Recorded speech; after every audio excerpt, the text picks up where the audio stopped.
Welcome everyone to this fourth in a series of 4 SZ4D umbrella webinars. I'm Allison Duvall from the University of Washington, and I co-lead the Landscapes and Seascapes Working Group with George Hilley from Stanford University. And we also have a great list of working group members, and many of them are on this call today as well. We really appreciate you taking time out of your schedule to join us today. It's really great to see so many people attending today. So here's the plan for the next 1 hour. We've actually pre-recorded a presentation, which is about 38 minutes long, and we'll watch that together shortly here. So for that, we ask you, when we start the video, we ask for you to mute yourself and also to stop your video, just so that we can keep the bandwidth or reduce the bandwidth to watch that. The chat will be open the entire time, and we encourage you to drop your questions and comments in there. We will come back after the presentation for a live Q&A so that we can address those questions. And that'll be moderated by Joan Gomberg and Sean Gallen. All of today's webinar will be recorded and available to watch later on the SZ4D.org website. And I'll note that the other 3 webinars from this series are already posted there if you need to catch up. So with that, I'm going to let Natalie share her screen and play the video.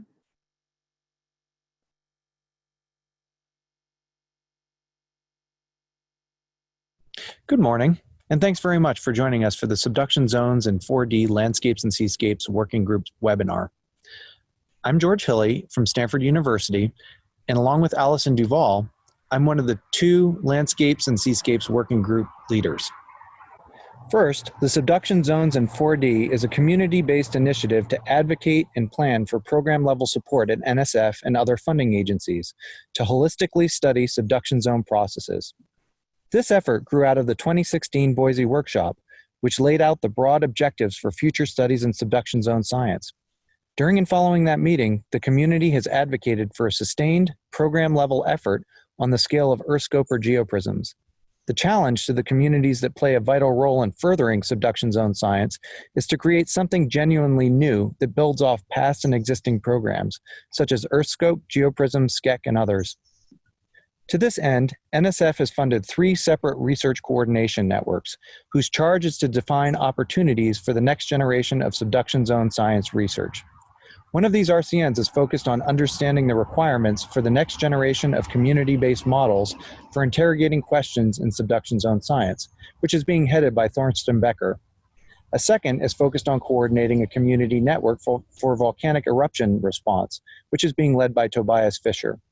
Finally, the RCN, of which we are members, seeks to provide a broad umbrella for subduction zone science studies in these other RCNs. To provide this umbrella, the RCN has established a steering committee headed by Harold Tobin, which includes Allison and myself as representatives from the tectonics and surface process communities. Through a process of self-nomination, the steering committee has formed different working groups who, through in-person and virtual conferences, have been working together to understand community priorities and coordinate these in a coherent way across disciplines spanning the subduction zone sciences. I'll talk more about the working groups in just a minute. I personally view the goals of the umbrella RCN in terms of the products that we will ultimately deliver to NSF and similar funding agencies. Our basic charge is to turn the vision that was started at the Boise workshop into an implementation plan for the SZ4D Initiative.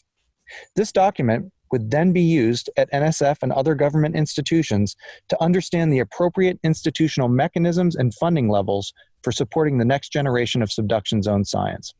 The basic idea is to take the broad aspirations from the Boise workshop, build on them to achieve some sort of disciplinary balance, and give them concrete form that could be used to develop a program. As part of this, we have started the process of defining and gathering information about pressing questions that cross-cut many of our disciplines in subduction zone science, the infrastructure and funding that would be required to answer these questions, and the processes that may be effective for fostering collaboration across the many fields working in subduction zones. An essential component of this effort is to ensure that we work with a broad cross-section of our communities to ensure that our research questions and infrastructure are aligned with the overall goals of the communities. With this information, we can then build a program across communities represented by subduction zone science that is so compelling that funding agencies will have no choice but to fund the program in the end. An important piece of this puzzle is to make sure that the communities are passionate and vocal advocates at NSF and other funding agencies. And so our efforts are geared towards making sure that there's enthusiasm and buy-in from everyone here in a way that will help to propel this program as our implementation plan is evaluated by different agencies. As you can probably imagine, gathering and coordinating this input is a monumental task, especially considering the many disciplines involved. The Umbrella RCN Steering Committee is coordinating and synthesizing this information using working groups. There are 3 working groups in the RCN, which include the main components of the subduction zone system. First, the Magmatic Drivers of Eruption Working Group is focused on geochemical, geophysical, and petrologic investigations of volcanic systems. The Faulting and Earthquake Cycles Group is focused on megathrust processes that produce great earthquakes, as well as the deformation that might occur within the upper plate of the subduction zone system. Our group is focused on the processes that build and sculpt the land and seascapes of subduction zones in a way that integrates mass transport and surface changes from the volcanic arc across the coastline and into onshore and deepwater depot centers. The cross-cutting theme that was chosen is that of hazards that are created by these subduction zone processes and the risks that they pose to human enterprises. Our working group is focused at Earth's surface, and our area of investigation spans the entire subduction zone system. And so the Land and Seascapes Working Group is uniquely suited to integrate processes investigated by all of the working groups. The information gathered by these working groups is coordinated by the steering committee, while larger in-person meetings of the steering committee and working groups will be used to synthesize the information into a coherent whole. As you'll see in this webinar, our working group has now proposed a set of overarching research questions, identified some infrastructural data that would be required to address these questions, and identified new technologies that might revolutionize subduction zone studies. I should also mention that each of the working groups has a webinar similar to this one. If you missed those webinars and are interested in viewing them, they are all linked to the SZ4D website at www.sz4d.org. So now it's time to meet the Landscape and Seascapes Working Group. The working group members were chosen through a self-nomination process in which an initial announcement by the SZ4D umbrella solicited a group of interested people who constitute our interest group. From this interest group, a number of people who were willing to make the extra time commitment for regular meetings and ultimately the production of figures, writing, and organization of webinars like this one were selected. As you'll see, the group spans a wide range of disciplines studying the land and seascapes of subduction zones, which has allowed us to draw on a wide range of expertise when developing our questions and identifying areas of opportunity. They also span a wide swath of institutions with complementary approaches and interests in subduction zone science. I want to thank all of our working group members for all of the time that they have dedicated to this effort thus far. It's really been a wonderful experience working with all of them. Today's webinar will serve as an introduction to the activities of our working group, as well as a report on our progress and a prospectus for our future. In my view, one of the most important outcomes of this webinar is to get you involved in this process. So I want to put the call to action right up front so that you know what to do to help us better represent our communities. First, one of the most direct ways that you can stay involved is to go to the SZ4D website and sign up for our interest group if you have not already done so. This will allow you to receive the SZ4D mailing announcements and will allow us to reach out to you with periodic updates. It also will allow us to draw on your expertise. Second, we have created a set of working documents that you can comment on directly within the SZ4D website. We strive for complete transparency in this process, and so we have posted our science questions and narratives there for review and feedback. There's a public comment section that you can use to tell us your thoughts and opinions so that we can incorporate these into our documents and thinking. Also, keep your eyes out in the future for webinars, town halls, and conference sessions. These are great ways to see where we are all in the process in our working group and tell us about, and where you can tell us about your newest and most exciting subduction zone research. You can also follow us on Twitter at SZ4D Surf and Turf and can enjoy our Slack channel and join it by emailing Brian Unitas. This will allow you to see and contribute directly to all of our internal deliberations that go into our working documents. Finally, please feel free to reach out directly to me, Allison, or anyone you feel comfortable with on the working group with your feedback and ideas. We want your opinions and support because if the community is not behind and vocally supportive of our efforts, I'm afraid that funding agencies such as NSF will not be supportive either.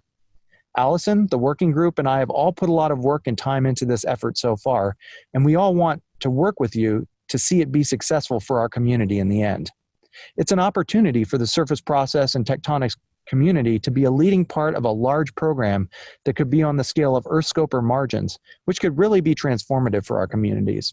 So please get involved and give us your best ideas, feedback, and support so that we can make this happen together. For that, I'll now pass the baton to Brian Unites, who will talk about the first of our 2 key science research questions. All right, thank you, George.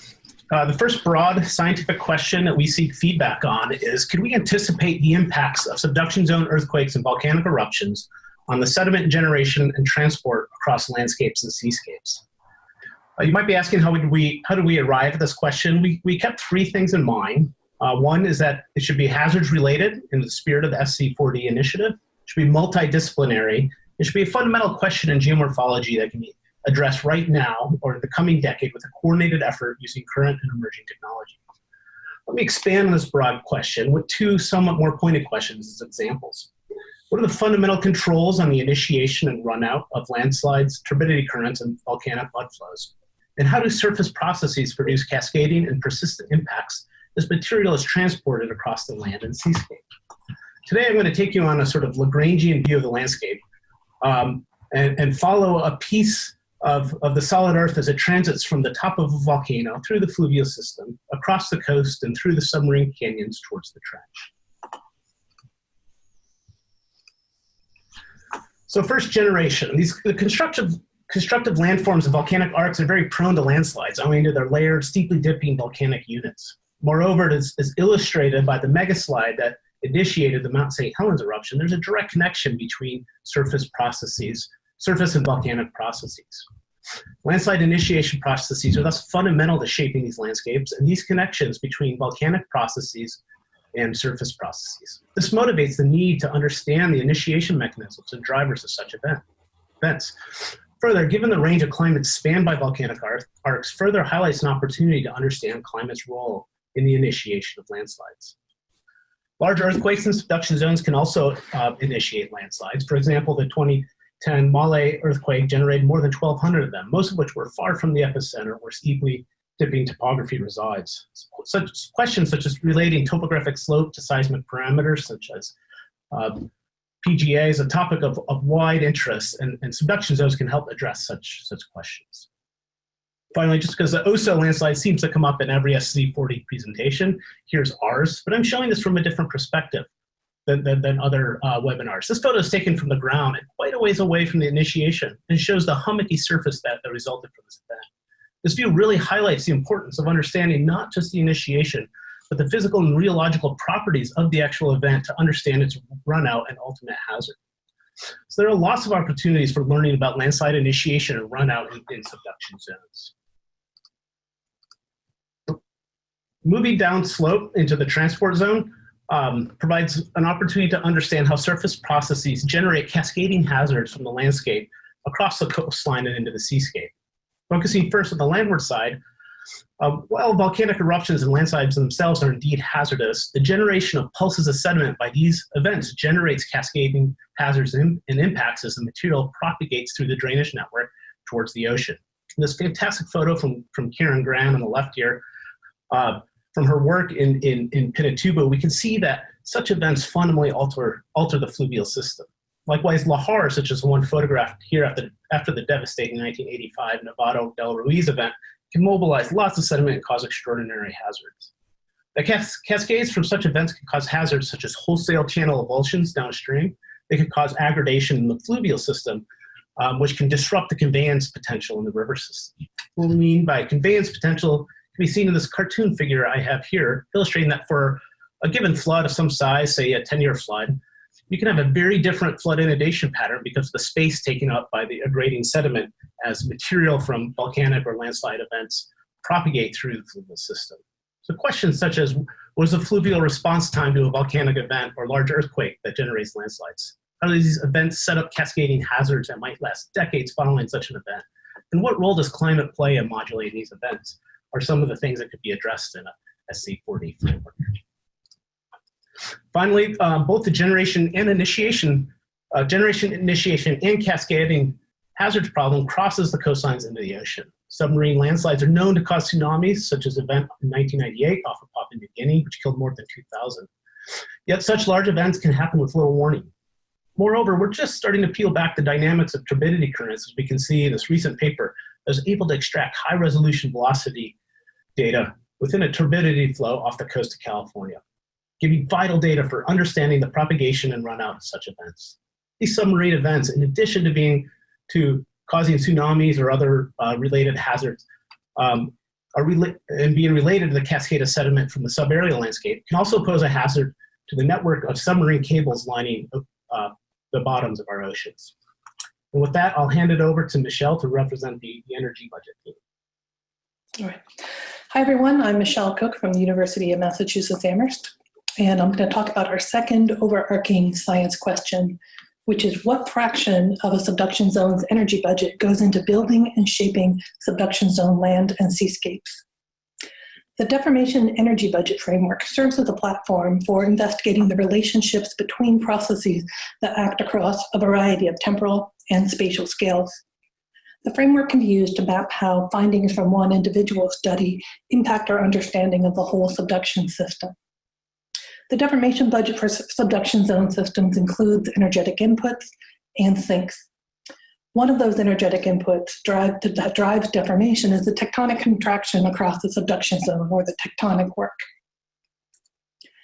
Now, we've added simplistic representations for the magmatic and faulting systems that were presented in webinars over the past 2 weeks. Within the magmatic part of the subduction zone system, energy inputs of heat and mass flux with associated buoyancy or potential energy are inputs to the deformation energy budget. Within the forearc, frictional heat and seismic energy serve as energy sinks.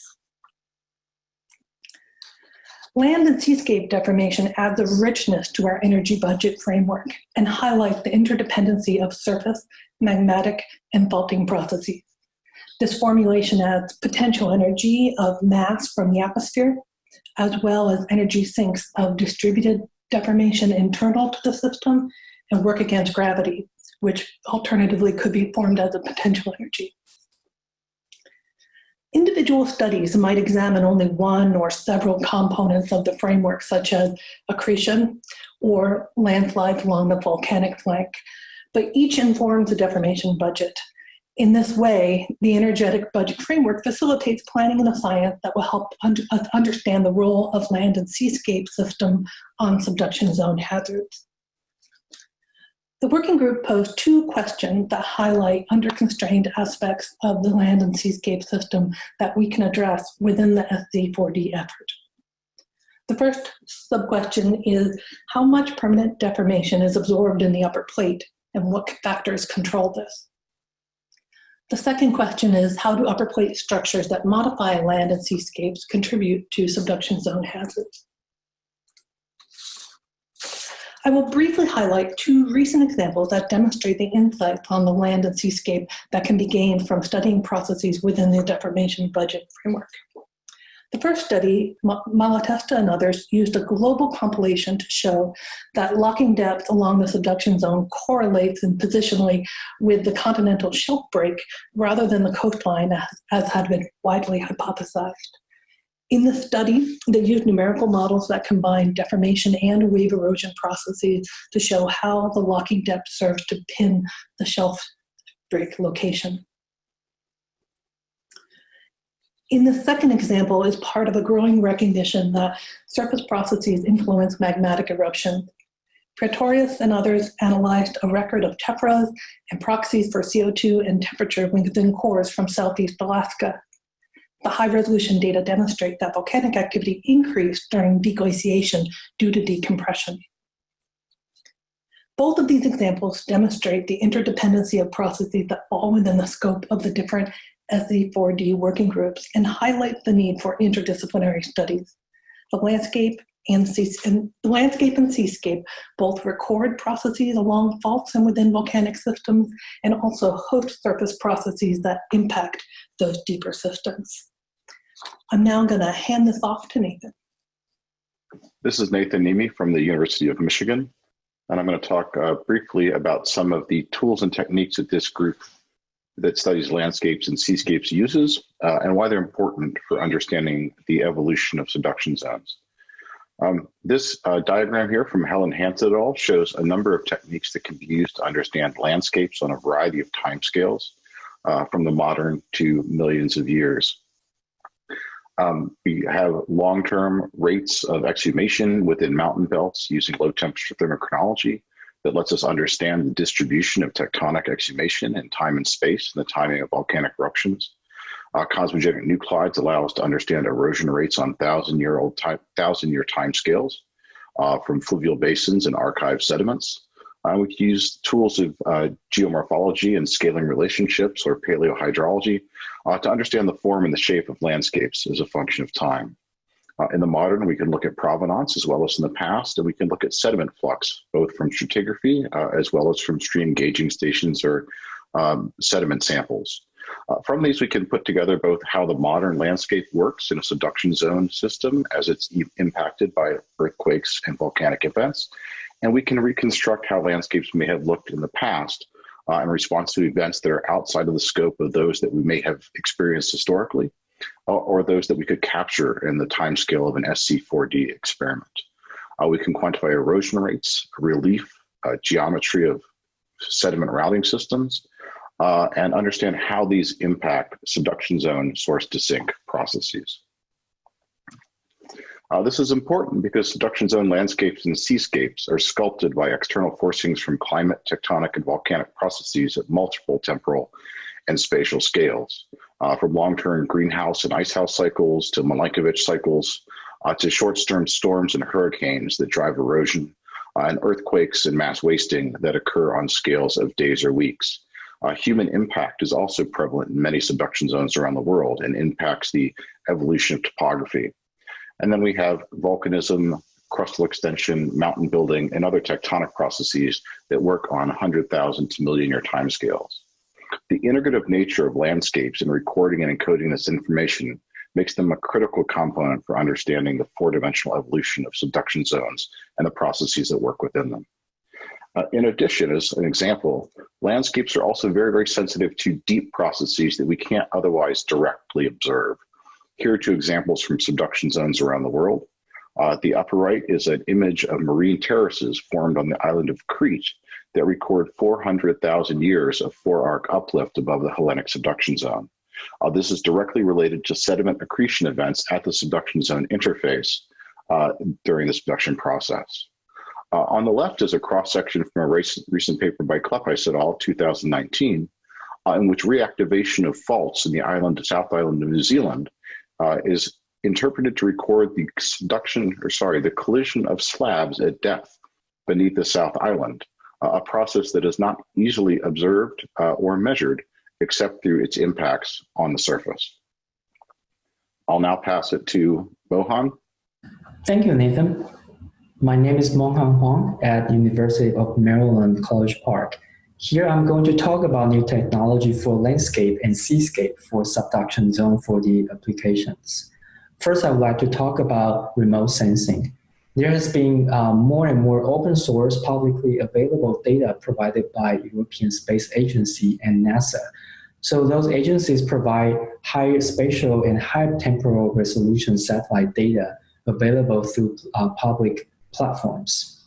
If you are interested in even higher resolution, such as 1 meter or even greater, then you can find those data from commercial sectors such as Planet Lab and Worldview.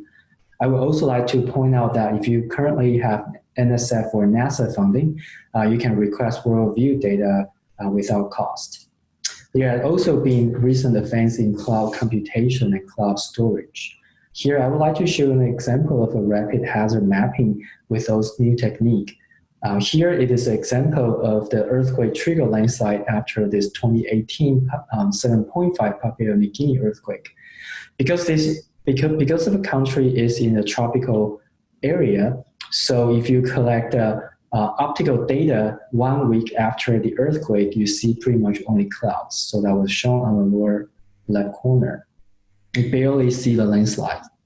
On the other hand, in the same area, same time, by using also publicly available radar data and compare amplitude change before and after the earthquake, shown in the red color, then you can see those are the earthquake-induced landslides. So this gives us an opportunity to do rapid hazard mapping and response, also for earthquake community or landscape community. You can use this to understand how ground motion can influence the surface topography. So this is an example done by this online Google Earth Engine platform. So with this platform, I did not need to download any of the data. I also did not need to process any of this on my local computer. And all the computation can be done within 20 or 30 seconds without any cost. Here, I would like to move on to the next example. So we are looking at Central California. The photo shows the catastrophic landslide in the Mud Creek in 2017 that took away part of the California Highway 1. Henwiger et al. Started using this method called interferometric synthetic aperture radar. Over the land 10 years before the landslide, they found out that there has been motion on the surface with 20 to 30 centimeters per year. By using those data, they can also calculate the strain rate. So here from red to blue is a transition from extension to contraction. And that transition fits very well with the headscarp of a catastrophic landslide. So this result has some implication for the landslide mechanism. Shown on the right, now we are going to Northern California on Eel River. So also by Henwiger et al., they use INSAR and then map through landslide distribution in different water years. So you can see on the top right corner, there's a change of landslide population. They can also use that to calculate the area versus number. And then they found out that there's been a change of landslide number and area through different water year. I want to point out that water year 2017 was an extremely wet year. So this may give us some future implication of what a natural hazard or future change of climate pattern can influence the landscape. So far I've been talking about higher resolution and publicly available data. There's also newer technology that allows us to go back in time. So here I would like to talk about using this pixel tracking technique over more than 70 years old aerial photos. So this group was able to compare surface velocity over those aerial photos with this technique and found out there's been a reduction of the surface landslide motion. And then this reduction of velocity correlates with the increased number of drought years. If you are interested in even longer time scale, and now I'm going to show you an example that Brian has talked about, which is this also landslide that happened in 2014. So after the landslide, Alison Duvall conducted this survey using airborne LiDAR to scan through this area and found out there are actually a few more paleo landslides. They date the landslide and compare the surface roughness. Then they can find out based on roughly 20 deep-seated landslide, they can find out the landslide reoccurrence interval since the last glacier maximum. Next, I would like to talk about the airborne drones. Here we are going to central Taiwan. This is a work done by Kristen Cook. Here you are seeing two surface elevation models in the same area, same time, but with two different techniques. On the top, this is an airborne drone with a structure from motion. You can see a photo of Kristen operating this drone. In the bottom, this is terrestrial LiDAR, and you can see Kristen with the instrument a scale. I happened to help her on this LiDAR scan back in time, and I remember carrying this 30-ish kilogram instrument and climb the mountain was very challenging. So the airborne drone survey dramatically increased the feasibility of this type of work. On the right-hand side, I would like to show you another technique, which is a differential LiDAR. So now we go back to Northern California. This group conducted an airborne LiDAR survey in 2015. And as I mentioned earlier, 2017 was an extremely wet year. So after the rainfall events, the group conducted another airborne LiDAR survey. So based on differential LiDAR, they were able to identify more than 400 shallow landslides. Now I would like to move on to Seascape. First, I would like to thank Jenna Hill and Jeanette Watt, both at USGS, and George Healy at Stanford for providing the slides. I'm simply speaking for them. Here, I would like to show the recent events in those different scale of mapping. So first, this is a surface vessels that allows us to map a relatively large scale. And then we can go to medium or even fine scale with the near bottom autonomous underwater vehicles, also with the remotely operated vehicles that provides us from meters to centimeter or even millimeter scale imaging. I also like to point out that with the bathymetry LiDAR and small vessel mapping, now we are able to collect the bathymetry at a very shallow water shown on the bottom of the plot of the slide. Here I would like to show another example in the Gulf of California offshore Mexico. It's a recent work done by Healy. Here you are seeing the bathymetry showing you a transform fault. If you zoom in, then you can see there are some underwater veins. And the veins are cutted by or truncated by the fault. Based on cross-cutting relationship, they are able to point out that the veins were not influenced by a single big earthquake. So there's an implication that whether there's a creeping event or there are more numbers of earthquakes. Shown on the right, now let's go to offshore Costa Rica. By using backscattering as well as 3D seismic survey, those two groups are able to identify not just the surface, but also subsurface features. So from the backscattering, they are able to find acoustic plumes that indicate some kind of gas trap. In the bottom, this is a 3D seismic reflection survey. So they are able to image the migration of the fluid and how the fluid are migrating through fractures and faults. With that, I would like to move on and then hand over to Allison for the next part. Thank you. Thanks, Monghan. Hi, everyone. I'm Allison Duvall from the University of Washington. And for the last few minutes of this presentation, I want to spend just a little bit of time describing our process and the strategies that we've been employing to develop the implementation plan. So far today, you've heard a lot about our underlying science driving questions, as well as some exciting technology and longstanding methodologies that might be brought to bear to address those questions. But as we work through the kinds of observations and field data that we think are needed, as well as any modeling or experimental data that might be needed to address these questions, we wanted to be a little bit more intentional about the process. And so for that, we've been using a tool called a science traceability matrix, which is a method to evaluate the relevance of different types of data and methods to addressing each of the science questions.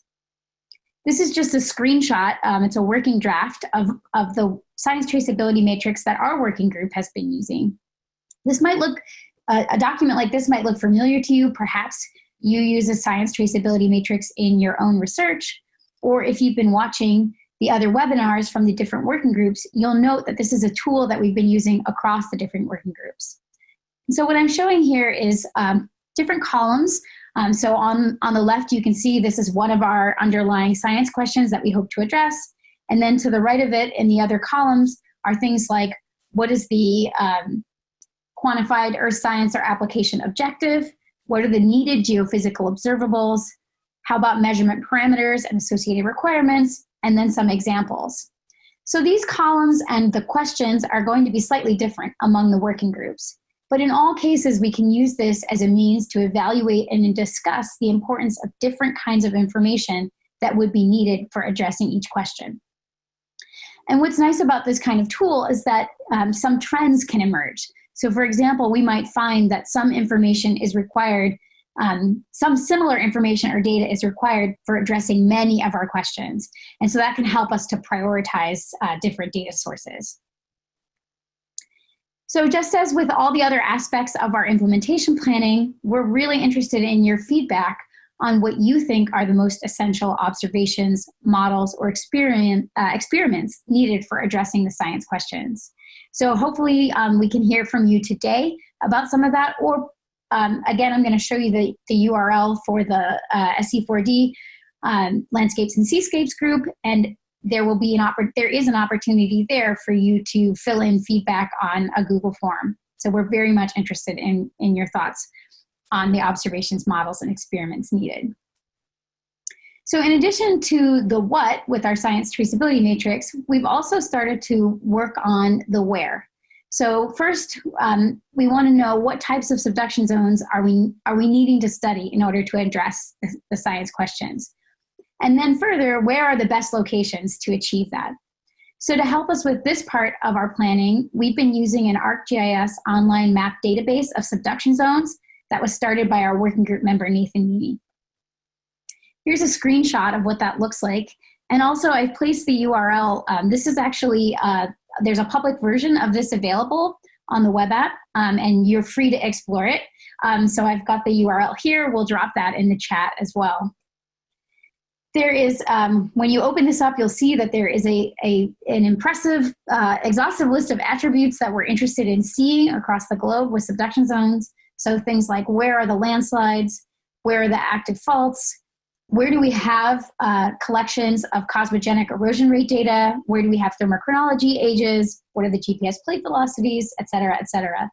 And so from this database, we're able to both see where data exists and where data gaps exist. And we're also able to see differences in subduction zones and compare across them. And this is really going to help us as we work towards thinking about specific locations where we might want to focus our efforts. And then finally, I just want to say a little bit more about the who. As George mentioned, one of our chief goals for today was to engage you, our community. We need your input on all aspects of our implementation plan, and we certainly need your excitement and participation in any future SZ4D initiatives that arise. We also recognize that subduction zone science is a global science, and one of the pillars of the SZ4D umbrella RCN has been to develop and strengthen international partnerships. And on that front, I'm excited to announce the first in a webinar series, an international webinar series that's kicking off on July 17th, and Sergio Ruiz will be our first speaker. So please go to the SZ4D site to sign up for that webinar and register. And I just also want to mention the road ahead. So right now here, June 2020, we're collecting input from this series of umbrella webinars, SZ4D umbrella webinars. We are, as I just mentioned, kicking off our international working group associated webinar series this summer. And then in the summer and this fall, we're going to continue to meet with our working groups to discuss the traceability matrices and the data gathering thus far. We're going to start the implementation plan discussions, focusing on integrating our efforts to propose a cohesive program rather than 3 distinct programs. That's very important. We're going to continue to work closely with the Modeling Collaboratory for Subduction. I'm showing the URL there and their Twitter handle. They have, as you hopefully know, had a series of in-person workshops and a webinar series. That's been really great, and they are continuing that this fall. And so there are some new plans for a series this fall, and I encourage you to participate in those. GSA and AGU are coming up, and there are SZ4D and Landscapes and Seascapes sessions as part of that. We're also going to continue to engage with you, our community, through virtual town halls this fall. In early 2021, we hope to have the implementation plan coalescing, and we want your input on community draft planning. And the ultimate goal is to have a set of implementation plan documents completed and presented publicly and to agencies in the summer or fall of 2021. So I'll just end here with this slide that we've already showed you, but just to encourage you to get involved, and there's a multitude of ways to do that. I'd say the easiest way is to sign up for the interest group, and I just want to point out that you can be a member of all of the interest groups across the working groups. You don't have to choose just one. We recognize that our interests are overlapping, and so we want you to participate everywhere you feel you can see yourself. And then also these other methods here for providing feedback. And we're going to start that feedback process today, right now, with a live Q&A.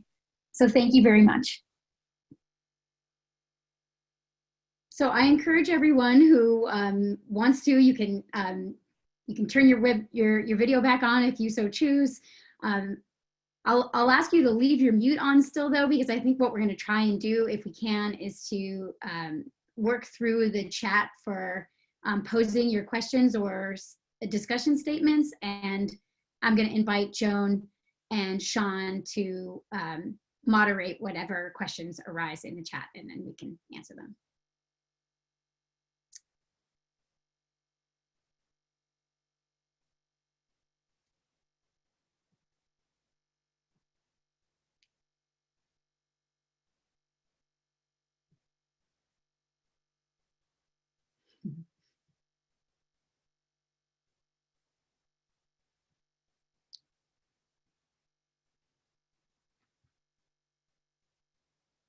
We have a shy group of people.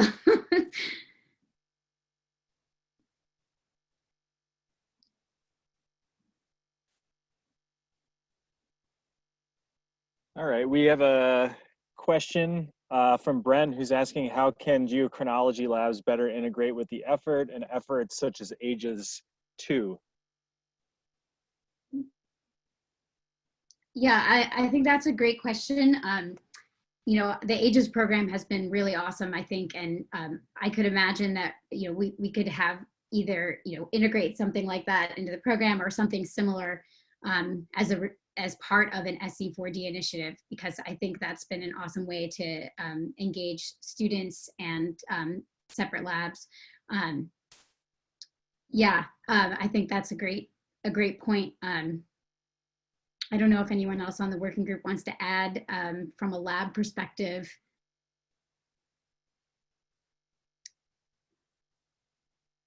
I would certainly say that when we consider our implementation plans, and as we've been working through them, there's certainly, as you've seen from this presentation, especially Nathan's part, you know, geochronology, thermochronology lab work is going to be a really key component to understanding landscapes and seascapes. So we certainly need to include that in our implementation planning. All right, Eric Cowgill asks, is the plan to eventually settle on a specific set of study areas? Yes, that is the plan, is to have specific locations, and we are going to work we are and will continue to work as a working group and as a community, and then across the working groups within the steering committee to think through where those locations might be. So that we will be coming to those conclusions, but this is very early days in the process, and so we are very excited to engage with the community throughout the process as we consider those different locations.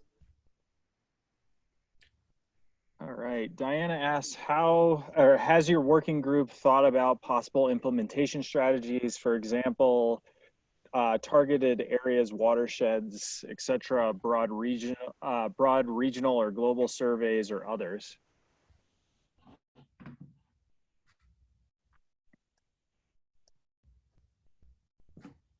George, do you want to go ahead and Sure, I'm happy to just punt to me whenever you want, Allison, for sure.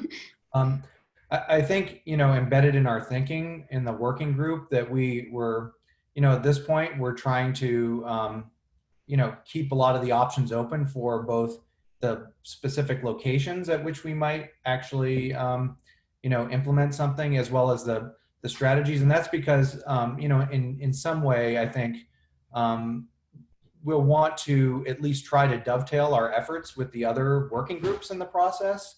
And so it will be a collaborative process with all the working groups in order to try to understand, you know, like exactly which areas we focus on versus, you know, if there are just, you know, a couple of sites, if there are a number of sites, that's an ongoing, I would say, collaboration with the other working groups.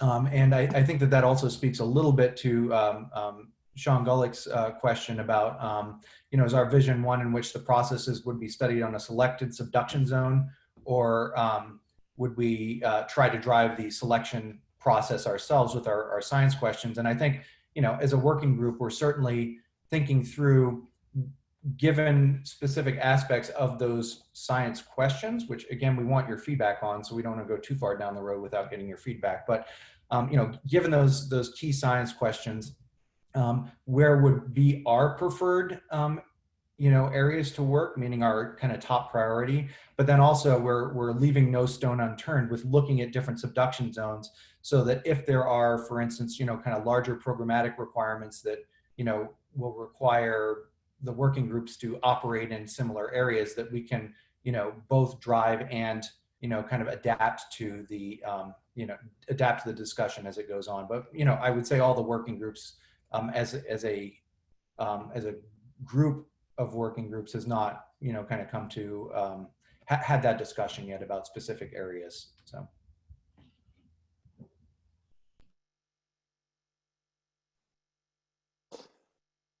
All right, so I think that may help address the next question from Richard. Do you have a specific plan for the Nazca subduction zone? I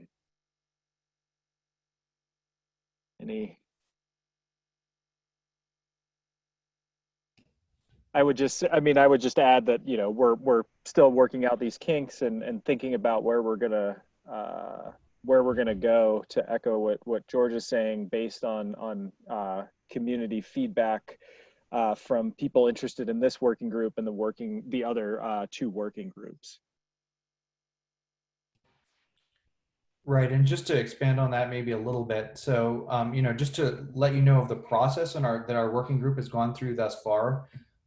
Again, our approach has been to collect as much information as possible about a kind of a comprehensive set of subduction zones and subduction zone segments, and with the idea that just being able to have that information up front, view it in the context of our own science questions, but then also be able to dovetail some of those efforts with the other working groups, that it will be necessary for us to, again, just gather all of this information. And that's, we just finished that process as a working group. So we did a pretty, I think, complete and comprehensive review of the different attributes of the different subduction systems without, viewing them through the lens of our key science questions yet. And the main reason why we haven't gone that far is because, again, we really desire community feedback on our key science questions. So we don't want to be driving the process farther than the community is comfortable with. So we want to wait until we get all of your feedback from this process and the webinar, to engage the community more. And then once we feel comfortable that we're on the same, that we are in step with the community, then we can start to, take these kind of community decided, key science questions, and then really start to intersect them with the properties that we've, reviewed of each of the subduction zones through our working group process. And to add on that, George, I just want to make it clear to everybody that we're not working on the model that we necessarily have to settle on one single subduction zone. We have discussed the possibility of having multiple sites, different subduction zones, to go after these different questions in different ways. All right, just to keep with the flow of things, I'm gonna, Eric Cowgill just asked another related question, and then I'll go back to some of the other questions that are in the group chat that are on slightly different topics. So Eric asks, I certainly understand the value of focusing efforts on a select set of subduction zones to leverage data. However, not all processes may be ideally present in those localities, perhaps keeping the opportunity for process-oriented studies/investigations in out-of-network localities that meet the fundamental research questions. So I guess if I were to rephrase that as another way, being in the working group and thinking about this is, will there be opportunities within SZ4D to do more PI-driven work that is related to specific questions where there might be a better natural laboratory to tackle that in conjunction with the focus sites that are heavily studied and instrumented, for example. Thanks, Sean. I'm going to also invite Harold Tobin to step in here if he wants to as well. He's the leader of the umbrella RCN, and he might have a few things to say about sort of the big picture of site selection, et cetera. Yeah, thanks, Allison, and thanks everybody for participating. Really, it's been said, but I think the message you're getting from this group really loud and clear is this very strong focus on the fundamental science questions and the processes to be investigated. So SZ4D as a whole has really been taking that view that may be distinct from some of the ways, let's say, the Margins or Geoprisms program, for one example, was designed. It's not, focused really on identifying a few sites and then just saying, okay, a lot of PIs can go study these sites intensively. It's really about trying to get at, what the best experiment design will be to address the kind of science questions that this group and the other working groups have identified. And that's why you're seeing this process play out in just this way. So we may see a patchwork of different global locations. We may see a few sites with a very intensive study. Of course, you still have to go to the field and study real places and gather data in real places. So it doesn't mean the question goes away, but it means that the focus is really on trying to keep the center be the science problems and then let the research projects derive from that. Thanks. All right, and just to clarify, I'll go back to a question from Helen that's sort of on this topic as well, is how much coordination is envisioned in selecting a location that will address research questions across all three working groups versus selecting perhaps more ideal sites for individual research questions with less cross-focus group overlap?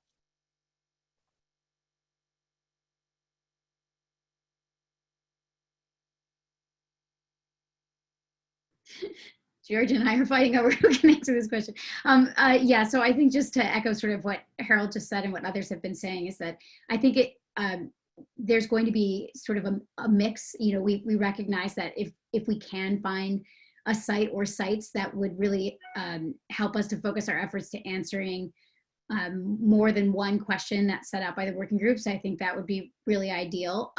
But it does not have to be, and there's certainly going to be places where you can imagine that the magmatic drivers of eruption group want to focus their efforts that might be different than where we would necessarily want to focus ours. So I think the answer is that it can be a range, and we're still working as we work through where these places will be. It'll become more clear to us, I think, where overlaps exist and where they don't. All right. Mahendra asked, I think, a good question that might be best targeted towards Harold is, what is the purpose of SZ4D? Sure, yeah. Well, I think that in the introduction, they talked about it a little bit, but you could encapsulate it by saying the purpose is really to take a long-range vision and kind of organize a much larger community effort that can be driven by individual researchers or groups of PIs doing their thing to tackle some of these overarching questions about the fundamental science in subduction zones that underlies the hazards that they represent. But again, with an emphasis on that fundamental science, that this is not simply a hazards focused program, but one focused on understanding what drives those things at all scales. Right now, SZ4D is a US research community effort to try to design a decadal scale program. There's a lot more background in some of those webinars on the website if you want to go back and take a look at some of the things we've presented over the past few weeks as well. All right.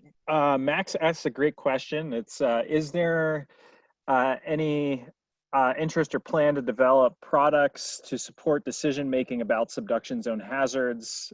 For example, massive earthquakes, volcanoes, cascading hazards.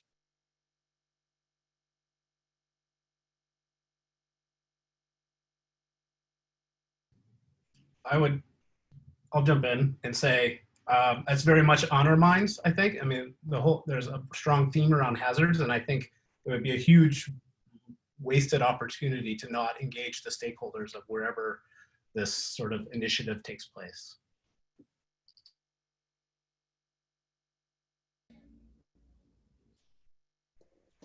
Jane asks, will the sites be preferentially US based?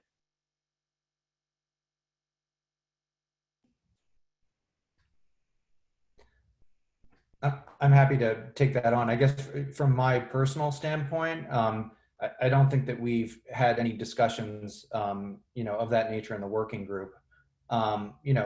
As for what the kind of the programmatic constraints are, I defer to Harold on that. But I think we, as a working group, have been thinking very broadly about, again, where would the best places be to actually address the science questions that we define.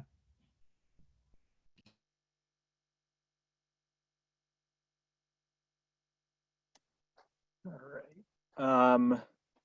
Another question is, I really like the energy budget approach as it could serve as a way to tie into the other working groups and the modeling piece and to the hazard goals. Are you using this framework to decide on your key science questions, or would the key science questions need to be primarily hazard related?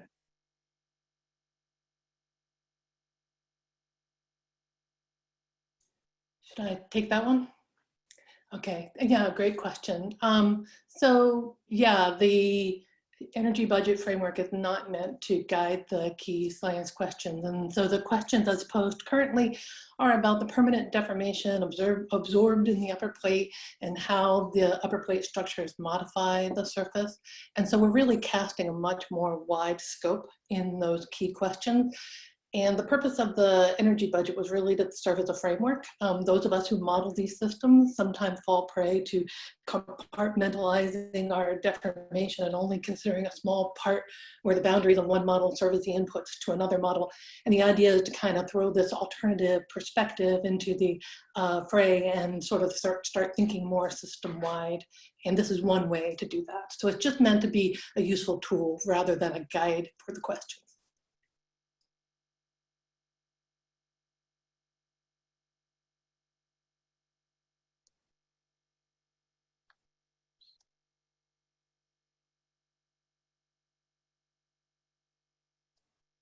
And then I think there's a couple of things here that are more based for comment and points of discussion that are worth discussing. One is sort of Dan Parsons is mentioning enthusiasm for sort of the connection between the land and seascapes and trying to understand the triggers on turbidity currents.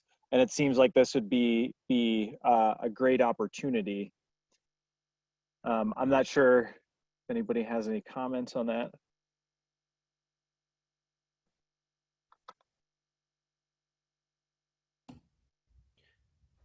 Well, I guess I would say, Shauna, sorry, I don't mean to step in, but I guess I would say, I think one of the really exciting things about, what we've tried to do thus far in the Land and Seascapes group is to really provide a meaningful bridge between the onshore, geomorphology, sediment transport, and the, offshore processes. In terms of like specifically, what we would need to actually make that happen. We have, kind of created a list of kind of big infrastructural needs and things like that, which do include, for instance, offshore cores and things like that. They're listed in basically a laundry list. That list is, we need to discuss it further and also discuss it with the community in the future to make sure that we're kind of on the right track. But it's definitely, having those types of data is definitely on the menu of the working group as our discussions have gone thus far. Michael notes that he also likes the energy budget approach, and the slide focused on the megathrust and volcano as major energy inputs, but notes that he's worked in 2 subduction zones where volcanoes are spatially distinct from the forearc mountain belt, and thinks that the upper plate deformation should be distinct from megathrust, or the distinction of upper plate deformation from the megathrust needs to be better emphasized.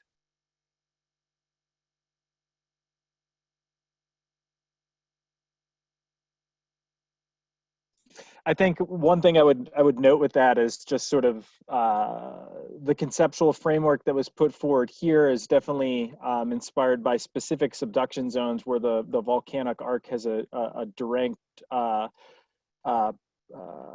mass transport path through the forearc region, and certainly there are places that don't meet that criteria. For example, areas with a lot of back arc extension, where the volcanic arc is separated from the forearc, at least in the mass transport sector. So some of that conceptual model would need to be modified accordingly.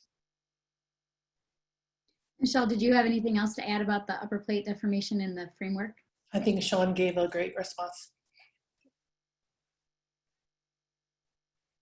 Okay, and I'm seeing that it's now 2 minutes after 12, and you all have been very kind to stay through the end here.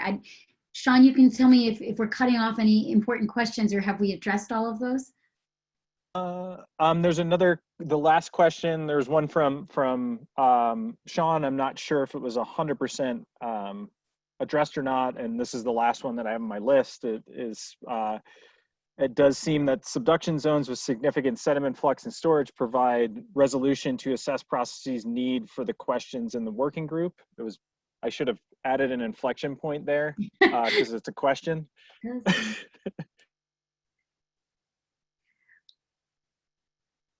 Yes, I agree. Yeah, go ahead, Allison. Oh, I was just going to say, I think that that's right. And again, once we really kind of nail down our key science questions, that definitely will be one of the factors that we have to consider in our ability to answer those and those science questions in specific areas. And so, thanks, Sean, for your comment. For sure, we'll definitely keep that particular factor on the radar as we kind of translate the key science questions into possible areas where they could be answered with sufficient resolution. And I think as we wrap up here, we'll do one last plea for you to take our survey, join the interest group if you haven't already, leave us feedback on our posted narratives and science driving questions, come to our future town halls and the sessions and talk to us. Like George said, just shoot. You can individually email us however you want to connect with us. We really want to hear from you.